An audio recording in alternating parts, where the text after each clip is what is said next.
It is July 1976. Britain is melting. Not dramatically, not with warning sirens or collapsing buildings, but quietly, invisibly, the way a country dies when the thing killing it feels like a gift.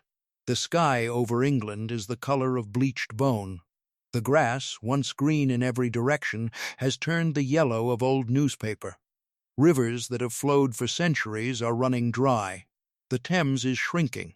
In villages across Wales, reservoir beds are cracking open like broken skin, exposing mud that hasn't seen air in decades. The temperature reaches 36.9 C, 98.4 F on July 3rd at Cheltenham. It is the highest temperature ever recorded on British soil up to that point in history. For a country whose entire infrastructure, agriculture, public health system, and cultural identity is built around cold, gray, wet weather, this number is not a curiosity. It is a catastrophe. But on that morning, most people do not know it yet. They are laying out in gardens, buying ice cream, saying, finally, some proper summer weather. They do not yet know that over the next 8 weeks, more than 20,000 people will die in excess of normal mortality rates. They do not know that crops worth hundreds of millions of pounds will fail. They do not know that water will be rationed, that standpipes will appear in streets, that a government minister will be appointed specifically to manage the crisis, and that even then the system will buckle and crack under a heat it was never, in any way, designed to survive. This is the story of the summer Britain discovered it was completely unprepared for the sun. Before we understand how a nation broke, we must understand why it never thought it could. Britain's relationship with weather is not just meteorological, it is civilizational. For centuries, the British Isles have been defined by their cold, damp Atlantic climate. Average July temperatures in England hover around 18 C. Rain is not an inconvenience here, it is the operating assumption behind everything. The architecture assumes it. The agriculture depends on it. The public health infrastructure is calibrated to it. Even British culture, the obsession with tea, the stoicism, the dark humor about drizzle, is a civilization's adaptation to perpetual gray. This is not trivial context. It explains everything that follows. When engineers designed Britain's water infrastructure in the 19th and early 20th centuries, they designed it for a wet country. When farmers chose their crops and planned their yields through the mid-20th century, they planted for reliable rainfall. When town planners built council estates and terraced housing through the post-war decades, they built for insulation against cold, not ventilation against heat. Homes trap warmth. Hospitals have no air conditioning. Elderly care facilities have no cooling protocols. The entire built environment of Britain is, by design and by assumption, a heat trap. By the early 1970s, Britain's agricultural sector employs over 400,000 people and contributes billions to the national economy, all of it dependent on the rainfall patterns that have held for centuries. The water grid, managed by regional water authorities created under the Water Act of 1973, is already stretched. Demand is rising with population. Investment in new reservoirs has lagged behind growth. The system has margins built for wet years, not dry ones. If you find this kind of deep structural analysis valuable, consider subscribing. Every documentary we produce goes this far beneath the surface. Then 1976 arrives, and the margins disappear. To understand how badly 1976 broke Britain, you first have to understand what a British summer is supposed to look like, and how far 1976 deviated from every assumption ever made. The 1976 drought does not begin in the summer. It begins in the spring of 1975. This is the detail most people miss. The catastrophe of 1976 is not a sudden heatwave. It is the final act of a slow strangulation that has been building for over a year. From May 1975 to August 1976, England and Wales experienced 16 consecutive months of below-average rainfall. 16 months. By the time summer 1976 arrives, the ground is not just dry, it is desiccated at a cellular level. Soil that normally retains moisture has lost its structure. Rivers fed by groundwater are failing because the aquifers beneath them are depleted. The land itself has been quietly dying for more than a year before the heat arrives to finish the job.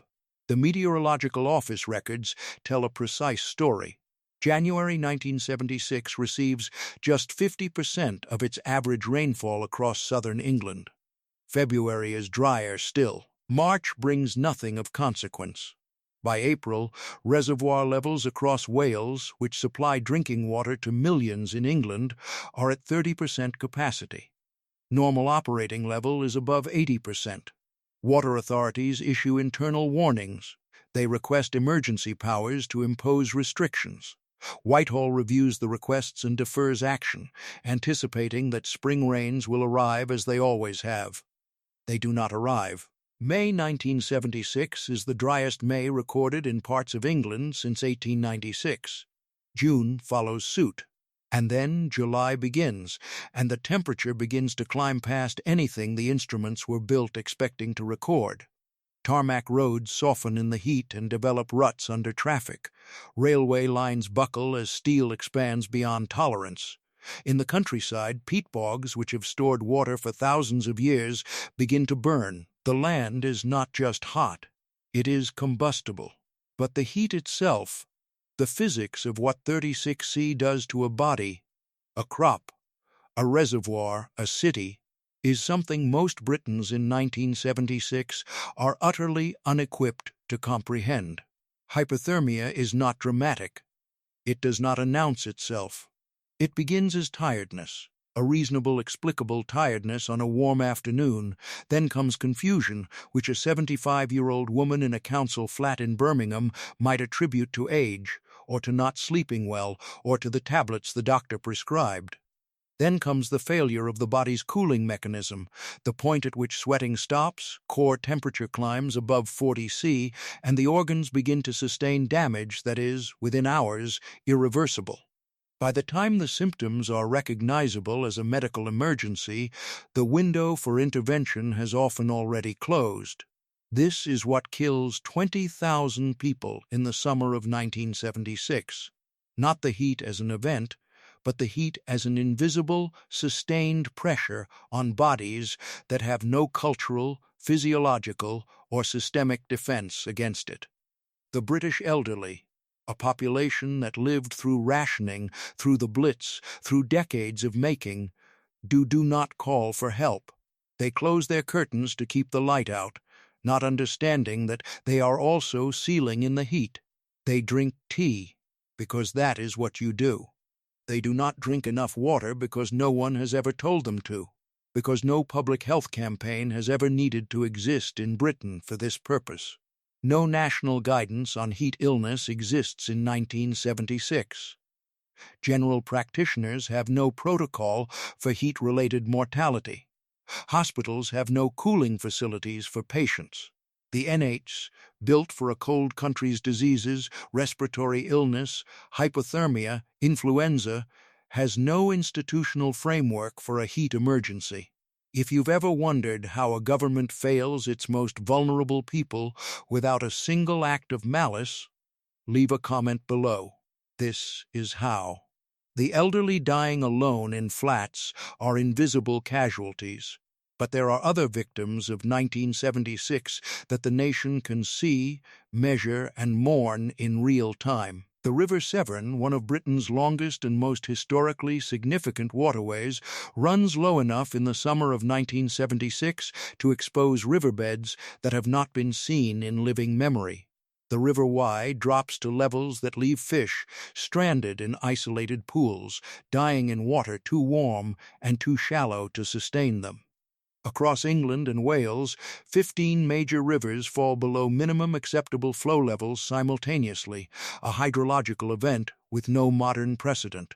The Norfolk Broads, the Lake District reservoirs, the Welsh upland catchments that feed the English Midlands, all are failing at the same time. This is not the first warning the system has received. The drought of 1959 had strained reservoir capacity across the southeast. Engineers who studied that event recommended expanded reservoir construction and improved interconnection between regional water grids. The recommendations were partially implemented, then underfunded, then quietly shelved as costs rose and political priorities shifted.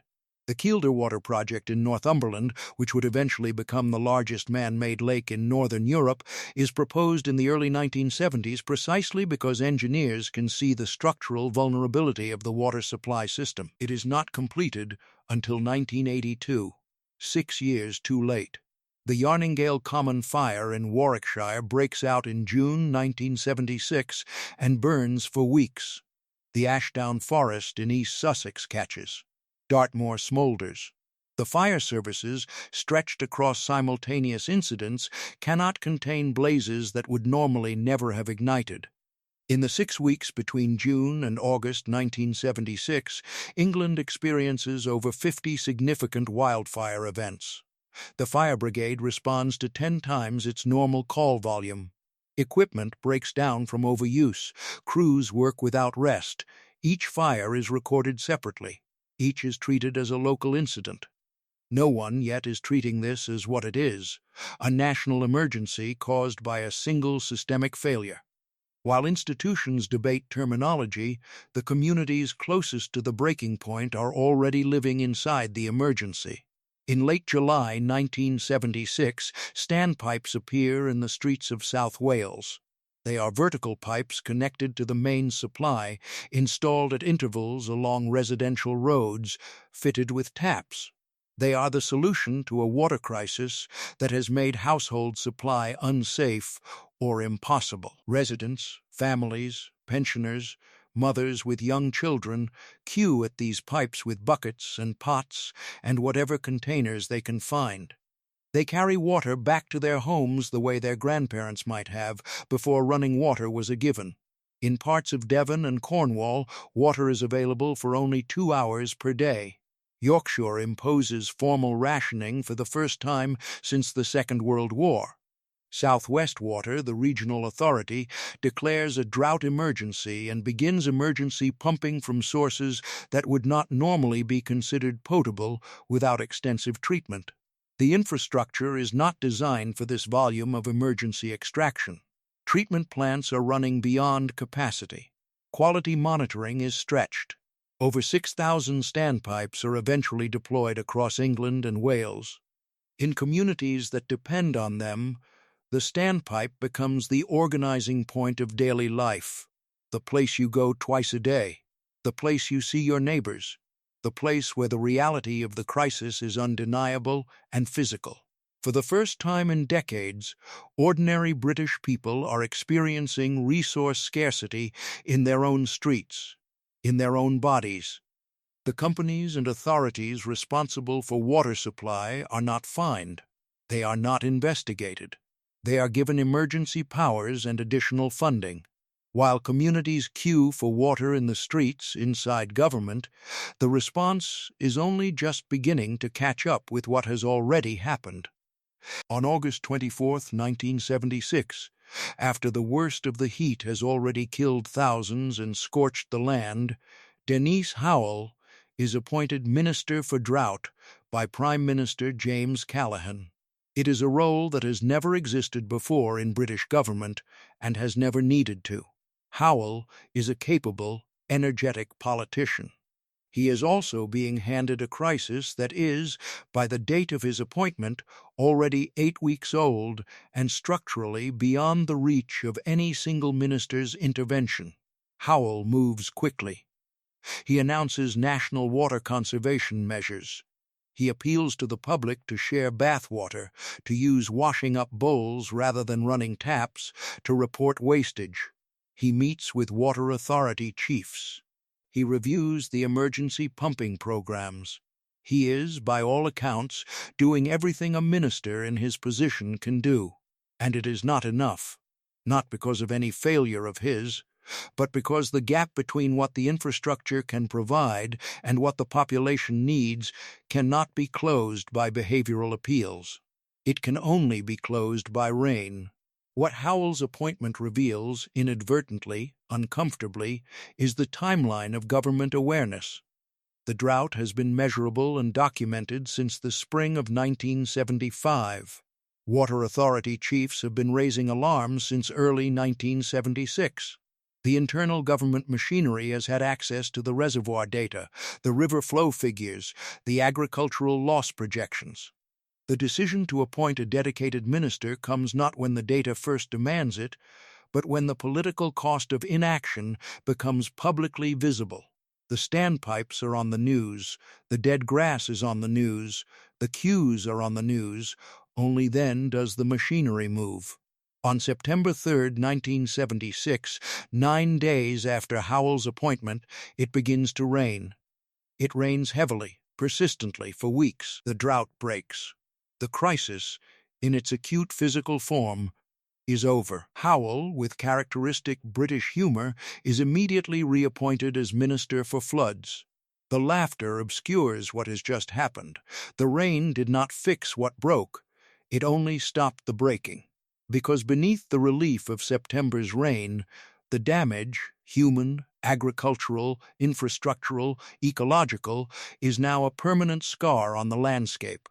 The harvest of 1976 is the worst in Britain since records began. Wheat yields fall by 20% nationally. Sugar beet production collapses.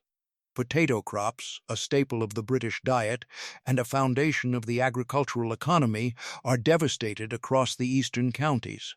The National Farmers Union estimates total agricultural losses at 500 million, equivalent to several billion pounds in modern value. Farmers who have worked the same land for generations face financial ruin from a single season. Some do not recover. Some lose farms that have been in families for 100 years. The ecological damage is harder to quantify and slower to become visible.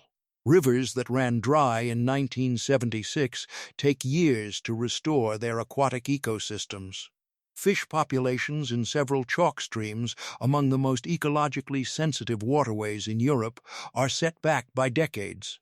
The soil across large parts of southern England has lost its microbial structure. It will take multiple wet winters to restore the moisture content necessary for normal agricultural function. Certain insect populations that depend on specific wetland habitats do not recover at all. The human cost, the excess mortality figure, is the most contested and the least discussed. Studies conducted after the event estimate between 20,000 and 22,000 excess deaths in England and Wales attributable to the 1976 heat. The figure is not announced in a press conference. It is not placed on a memorial. It emerges, quietly, from statistical analysis of mortality registrations, the gap between how many people were expected to die and how many actually did. These people have no collective name, they have no monument, and they have, for the most part, no official acknowledgement that the system failed them specifically and predictably. The excess mortality of 1976 is concentrated in a precise demographic: people over 65 living alone, in urban areas, in housing with poor ventilation, with limited access to social support. This is not a random distribution. It is a map of vulnerability, a map that existed before 1976 and that the public health system had the data to read. The 1971 census identified millions of elderly people living alone in Britain's cities. General practitioners knew their patients. Local councils administered housing. The information existed. The intervention did not. In Birmingham, in Leeds, in London's East End, in the tenement streets of Cardiff, elderly men and women die in their homes during the weeks of July and August 1976. Some are found days later. Some are found by neighbors who notice the milk bottles piling up. Some are found by relatives who, on reflection, realize they had not telephoned in over a week. The causes of death recorded in many cases are nonspecific: cardiac failure, respiratory complications, general deterioration. Heat is rarely listed as a primary cause because no medical protocol exists to define it as such. They are not counted as victims of a disaster. They are counted as natural deaths, absorbed into the statistical noise of a population's normal mortality. Only later, only when epidemiologists go looking specifically for the signal, does the true shape of the killing become visible.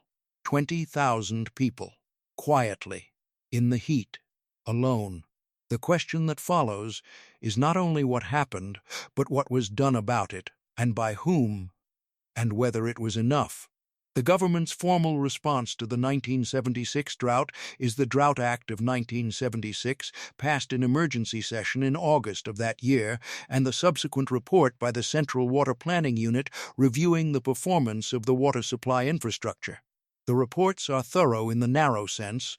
They document what happened to reservoir levels, what emergency measures were taken, what pumping operations were run, what legal powers were insufficient and needed expanding. They are precise about infrastructure and vague about people. The excess mortality figures are not a central subject of any official inquiry.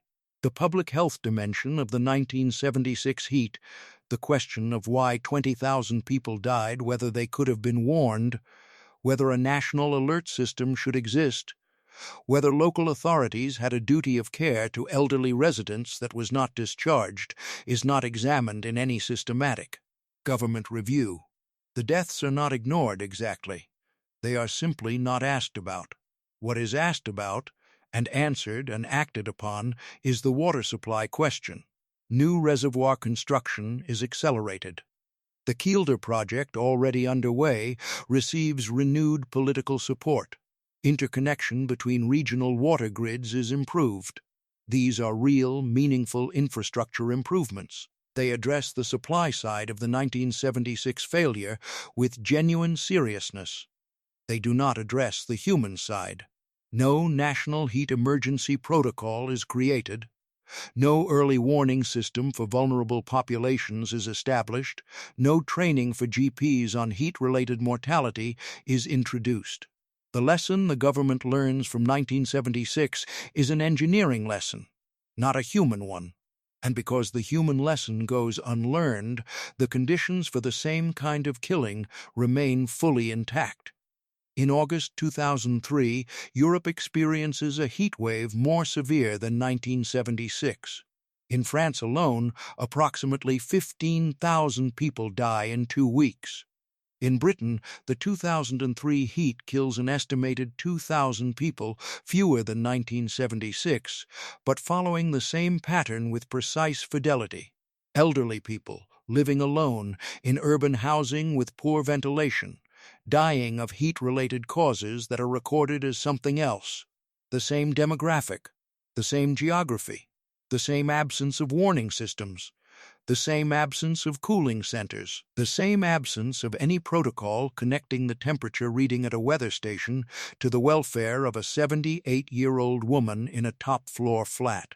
27 years after 1976, Britain still has no national heat emergency plan. The 2003 event finally produces one, the Heat Health Watch system, introduced in 2004, which issues alerts at different threshold temperatures and recommends welfare checks for vulnerable people. It is a genuine improvement. It should have existed in 1977.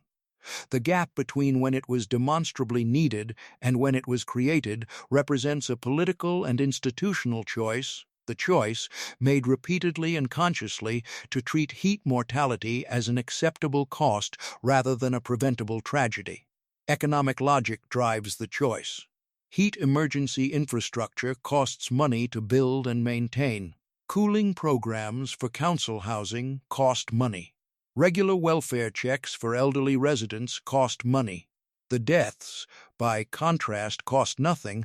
They are borne entirely by the people dying and by the families who lose them, not by the institutions that failed to prevent them. Think about that logic for a moment, and if it troubles you, leave a comment. Because it should. What remains, then, is the question of what 1976 means, not just as history, but as instruction. The grass came back. By the autumn of 1976, after the September rains, the fields of England turned green again. The rivers refilled. The reservoirs, slowly, recovered. The standpipes were removed from the streets. Shops restocked. Life returned to its familiar rhythms. And Britain collectively did what Britain often does with trauma. It filed the summer of 1976 under the heading of remarkable weather and moved on. But the dead do not move on. The 20,000 who died in the heat of that summer remain dead. The farmers who lost their livelihoods did not all recover them. The rivers whose ecosystems were permanently altered are still, in measurable ways, different from what they were before. The summer of 1976 changed Britain, ecologically, hydrologically, demographically, in ways that did not reverse with the rain. What it did not change, for nearly 3 decades, was the system, the infrastructure of indifference, the assumption that the vulnerable can be left to manage without warning, without support, without a government that treats their survival as a policy priority. That infrastructure remained standing long after the standpipes came down. The lesson of 1976 is not about weather. It is about what a society decides is worth protecting, and what it decides to leave to chance. It is about the difference between a disaster that surprises you and a disaster you chose not to prepare for.